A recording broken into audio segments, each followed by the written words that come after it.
Komponen terakhir setelah controller dan view adalah model. Nah, untuk model sendiri ini nanti berisi semua application logic.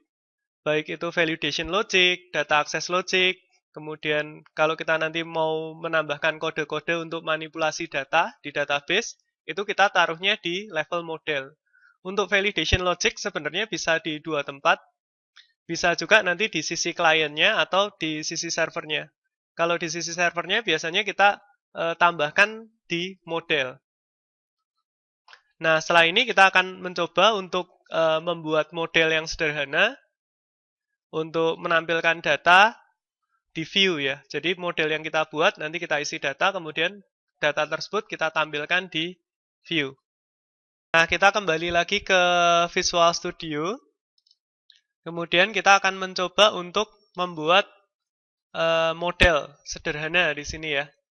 Nah, kita akan buat di sini add class, kita beri nama aja misalnya di sini mahasiswa gitu aja. Jadi saya punya kelas mahasiswa. Nah, kalau kita lihat namespace-nya di sini demo chapter 1.models, berarti dia ada di dalam folder model ya. Nah, saya buat field-nya string name misalnya. String nama, string IPK. Nah, setelah fields-nya jadi, sekarang model mahasiswa ini akan kita gunakan. Model mahasiswa ini akan kita gunakan di controller about misalnya. Atau kita bisa membuat controller baru di sini. Klik kanan, add controller di sini. Nah, saya pilih MVC5 controller, empty. Kemudian saya tambahkan add, saya beri nama mahasiswa controller. Nah, di sini mahasiswa controller namanya. Nah, kemudian saya add. Nah, saya ada controller baru ya, namanya mahasiswa controller sekarang. Nah, sekarang di indeks ini saya mau menampilkan data mahasiswa. Nah, saya udah punya model mahasiswa.cs ini. Nah, kemudian di sini mau saya buat mahasiswa karena kita menggunakan model, berarti di sini kita harus tambahkan using demo chapter 1 model. Nah, di sini baru kita bisa buat var, misalnya MHS, sama dengan new mahasiswa, misalnya. Ini MHS1 misalnya ya. Nah, di sini tambahkan NIM 22002321. Kita tambahkan beberapa data saja.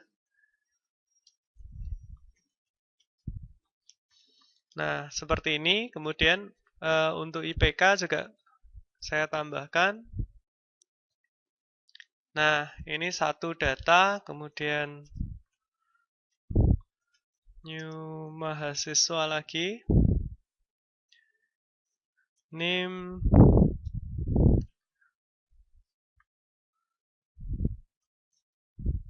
Tipenya di sini apa kok error ya? Kita coba cek di mahasiswa string, harusnya di sini double. Nah, seperti itu. Nama Budi Halim misalnya. IPK. Nah, ini saya punya dua data. Kemudian saya buat list sekarang di sini. List mahasiswa, list MHS sama dengan new list mahasiswa. Kemudian objek yang sudah saya buat itu saya masukkan ke dalam list ini. Add MHS1. Kemudian list mahasiswa add MHS2 misalnya. Nah, kemudian listnya ini itu kita masukkan ke variabel. Misalnya variabel namanya model, misalnya sama dengan list mahasiswa. Nah, di sini kita masukkan modelnya, model yang akan ditampilkan di view. Jadi, ini nanti mau kita kirimkan ke view. Nah, kalau sudah jadi, kita akan buat view-nya. Untuk membuat view, nanti di controllernya di sini, diklik kanan, kemudian add new view. Nah, di sini kita bisa kasih nama, biasanya namanya sesuai dengan nama metode di controllernya. Nah, di sini klik use layout page, sudah empty ya. Terus nanti kita add. Nah, di sini akan muncul view index dari controller mahasiswa. Misalnya saya beri nama daftar mahasiswa gitu ya. Daftar mahasiswa. Nah, di sini di view index dari controller mahasiswa ya. Nah, kita mau menampilkan data mahasiswanya. Nah, kita lihat bahwa data mahasiswa di sini bentuknya list collection ya. Berarti kan ada lebih dari satu mahasiswa. Nah, di sini saya bisa tampilkan. Misalnya ini untuk data mahasiswa pertama. Data mahasiswa pertama di sini namanya model karena di sini kita masukkan ya. Kita lempar modelnya. Di view kita bisa akses dengan nama model. Model karena ini collection berarti kan lebih dari satu data. Berarti data yang pertama dulu indeksnya mulai dari 0. Kemudian name misalnya.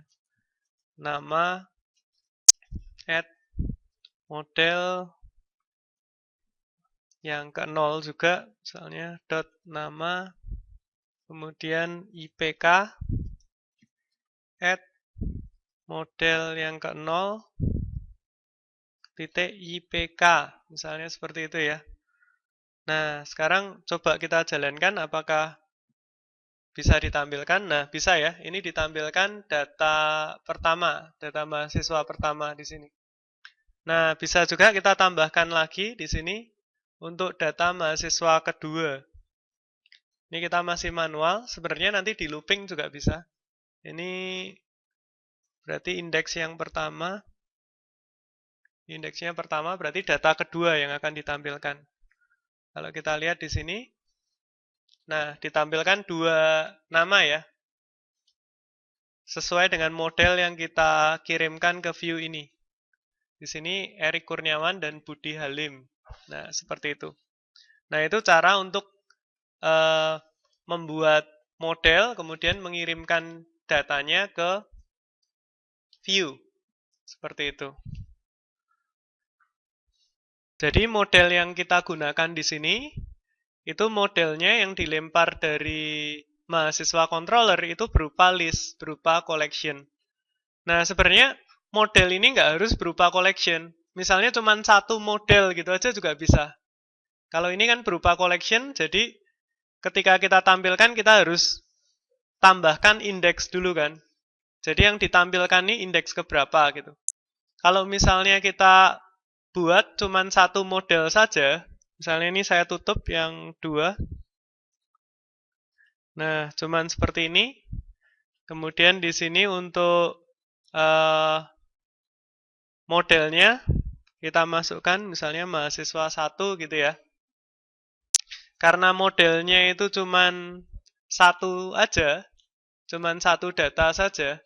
Berarti di sini kita bisa tampilkan, misalnya ini saya tutup juga.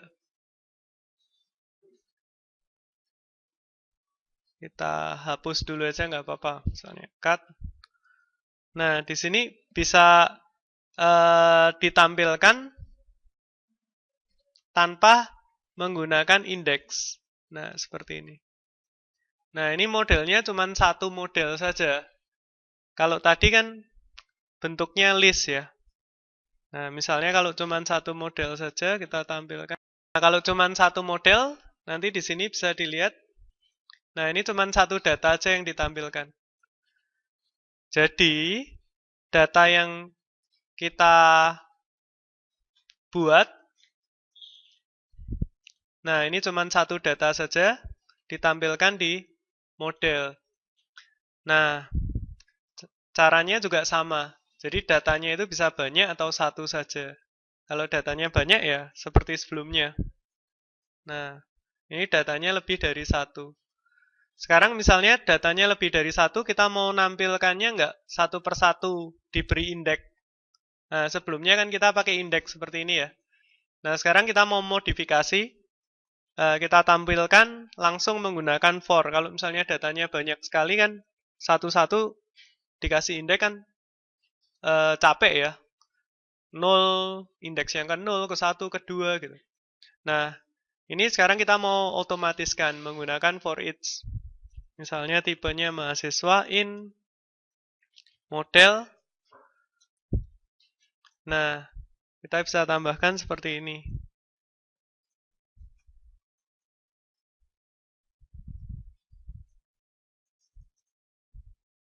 Nah, di sini berarti pakainya mahasiswa ya. MHS yang ke NIM, MHS. Di sini juga MHS. Nah, seperti ini. Kalau dijalankan,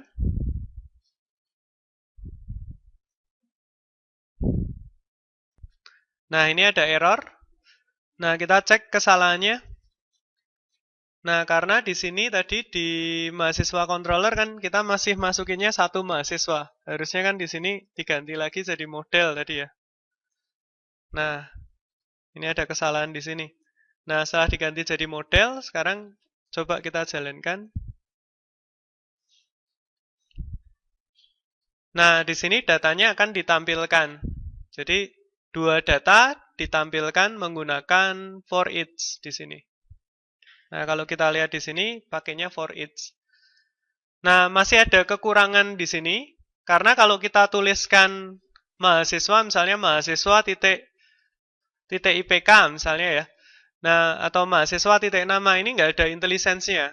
Jadi kalau kita klik titik gini, nggak bisa ada IntelliSense-nya. Nah, kadang-kadang kalau objeknya itu kompleks kan kita nggak ingat ya. Dia punya fields apa aja. Nah, itu kita bisa tambahkan di sini sebenarnya. Add model. Kalau tipenya itu collection, berarti di sini bisa enumerable. Nah, tipenya apa? Demo mahasiswa chapter 1 model. Titik mahasiswa. Nah, seperti ini. Jadi kalau kita tambahkan model di atas seperti ini, berarti ini kita menggunakan strongly type collection. Nah, kalau kita titik di sini,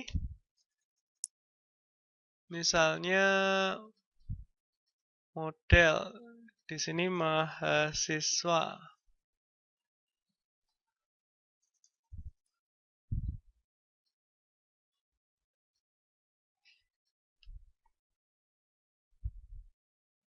Nah, di sini bakalan muncul ya, mahasiswa titik apa? Name. Jadi ada IntelliSense-nya.